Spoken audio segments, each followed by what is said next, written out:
Olá, meu nome é Gleiciane e eu vou iniciar com a minha audiodescrição. Eu sou do sexo feminino, tenho 38 anos, sou parda, dos cabelos cacheados na altura dos ombros, tenho 1,68 m de altura, tenho olhos castanho escuro, tenho o rosto oval, as sobrancelhas largas e bem marcadas e atrás como fundo eu tenho uma parede cinza. A minha formação profissional é na pedagogia, sou especialista em alfabetização, em gestão escolar e em educação de jovens e adultos e atualmente sou professora na rede municipal de São Luís. Sou também mãe atípica de 2 meninas e por viver exatamente essa realidade é que eu vejo o quanto a educação especial precisa evoluir em termos de educação inclusiva. Tenho a expectativa de que a sala de aula se torne um ambiente acolhedor e individualizado de acordo com a necessidade de cada criança. Diante disso, hoje abordaremos o tema a importância da linguagem na construção dos processos psicológicos superiores e na construção dos conceitos científicos. Como objetivos temos conhecer o desenvolvimento humano está intrinsecamente relacionado aos processos psicológicos, compreender como a linguagem e os processos psicológicos podem influenciar na aprendizagem e, por fim, construir práticas pedagógicas intencionais, planejadas, para auxiliar o aluno a construir essas funções. O desenvolvimento humano, os processos psicológicos e a mediação pedagógica do professor são conceitos que estão intrinsecamente relacionados segundo a teoria histórico-cultural de Vygotsky. Para Vygotsky, o desenvolvimento humano não é apenas um processo biológico de maturação, mas sim um processo sociocultural. Isso significa que as capacidades mais complexas do ser humano são construídas através da interação com o ambiente social e cultural.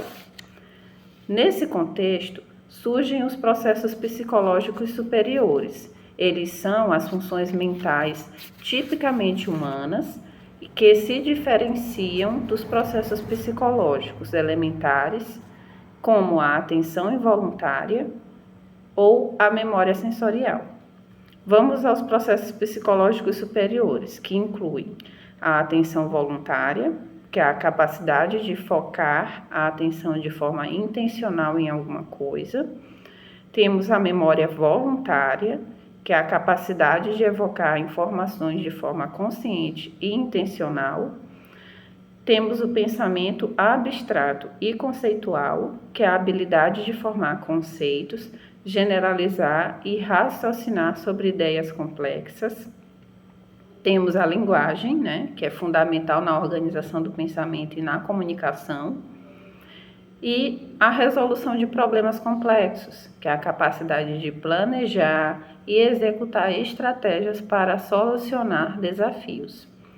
A autorregulação, que é a habilidade de controlar o próprio comportamento, os pensamentos, as impulsividades.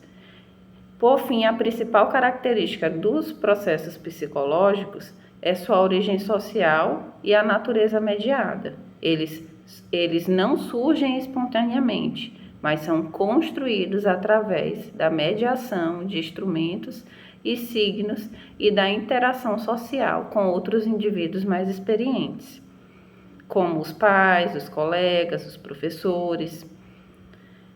É aqui que a figura do professor se torna uma figura central. O professor ele atua como um mediador no processo de desenvolvimento desses processos psicológicos. A prática pedagógica ela deve ser intencional, planejada para auxiliar o aluno a construir essas funções. A mediação do professor ela ocorre principalmente lá na zona de desenvolvimento proximal, que é a distância entre o que a criança consegue fazer sozinha e o que ela pode fazer com a ajuda de um adulto ou de outro colega mais experiente. Mas como o professor pode mediar esse processo? Através da transmissão de conhecimentos, de conceitos científicos, o professor ele não apenas repassa informações, ele apresenta de forma que estimule a abstração, a reflexão e a formação de conceitos. Os conceitos científicos, por sua natureza organizada e sistemática, impulsionam o desenvolvimento dessas funções superiores. O uso de instrumentos e signos. O professor ele deve utilizar a linguagem oral e a escrita, usando símbolos, ferramentas, recursos didáticos para auxiliar o aluno a organizar seu pensamento e a se apropriar do conhecimento. A linguagem em particular é o principal mediador dessa formação e desenvolvimento dos processos psicológicos.